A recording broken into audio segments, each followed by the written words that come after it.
సామాన్య ప్రజలు ఎట్లా చూడాలి అని చెప్పేసి డిపెండ్ చేస్తున్నారు భయ. అందుకే కదా ఫ్యాన్స్ మేమైతే ఎవరైతే ఉన్నారో మేము చూస్తాం, కష్టాలు నష్టాలు ఏదో ఒకటి చూస్తాం. ఎందుకంటే డైహార్ట్ ఫ్యాన్స్ కాబట్టి సినిమా చూడకపోతే మాకు నిద్ర పట్టదు. మా బాస్ ని స్క్రీన్ లో చూడాలని అది ఎక్స్పెక్టేషన్ పెట్టుకున్నాం కాబట్టి ఉంటది కాబట్టి వెయిటింగ్ చేసాము. అలా వెయిట్ చేసిన తర్వాత ఇలా వచ్చింది. టికెట్ రేటు వాటర్ రేటు వెళ్ళాలి అంతే చెప్తారు.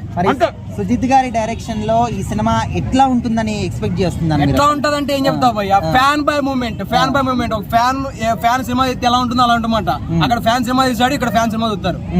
అది అంటే ఇప్పటి వరకు ట్రైలర్ గానీ టీజర్ గానీ ఆ పోస్టర్లు ఒక్కొక్క లుక్ చూస్తా ఉంటే మీకు జెన్యూన్ గా ఏం ఫీల్ వచ్చింది? అదే థియేటర్ బయట అంబులెన్స్ పెట్టుకొని రెడీగా ఉంటాం మేము సినిమా చూస్తున్న గ్యాప్ లో సడన్ గా ఒక సిచ్యువేషన్ లో గుండె ఆగిపోతే ఏమంటే మామ ఇంటర్వెల్ టైంలో నేను నీకు కాల్ చేయకపోతే అంబులెన్స్ రెడీగా లోపల నువ్వు అది ఏమంటారు బల్ల పట్టుకుని లోపల వచ్చాయి మామ నన్ను బయట గుంజుకో మామ అని చెప్పడమే. ఇంటర్వెల్ లోపు మాకేమైనా జరిగిపోతే మామ నువ్వే బాధితుడి, నువ్వే వచ్చి తీసుకోవాలని చెప్పేసి అంటే అంత థియేటర్లు కాలిపోతాయి, గుండెలు మాడిపోతాయి, అసలు బాక్సులు పగిలిపోతాయి. అంటే అంత హైప్ ఎందుకు అసలు ఈ సినిమాకి? ఓజీ అన్న కత్తి పట్టుకుని అట్ట తిప్పిండి అనుకో. చూశారు కదా, ఇంట్రావర్ట్ కాదు ఆయన, ఎక్స్ట్రావర్ట్ అన్నట్లు. రాజకీయాల పరంగానే ఇంట్రావర్ట్ మాట్లాడుతుంటాడు, ఇది పాయింట్ అన్నాడు మాట్లాడతాడు. సినిమాల పరంగా వస్తే ప్రమోషన్ చేస్తే ఎలా ఉంటుందో ఓజీ అలా ఉంటుంది. చూసారు ఎల్బీ స్టేడియం దద్దరు వెళ్ళిపోయింది, ఖాళీ మొత్తం బ్లాస్ట్. వర్షం పడతానే అవేం కుదరవాడ. అక్కడ ఉంది పవర్ స్టార్, ఇక్కడ ఉంది పవర్ స్టార్ అభిమానులు, తెలిపోయింది అంతే.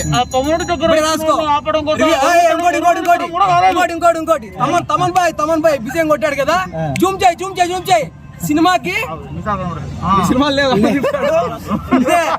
ఇదే రివ్యూ రాసి పెట్టుకో, ఇదే రివ్యూ తమన్ కోసం. ఆ రోజు పవన్ కళ్యాణ్ గారి స్పీచ్ ఎలా కనిపించింది నీకు?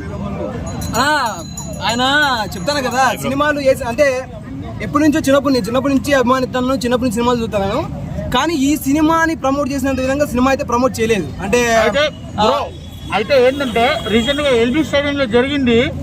ఆ పవనుడి కోసం, ఆ పవనుడి దర్శనం కోసం వచ్చిన భక్తులని ఆ వరుణుడు ఆపుదామని ట్రై చేసినా గానీ ఆగలేదు.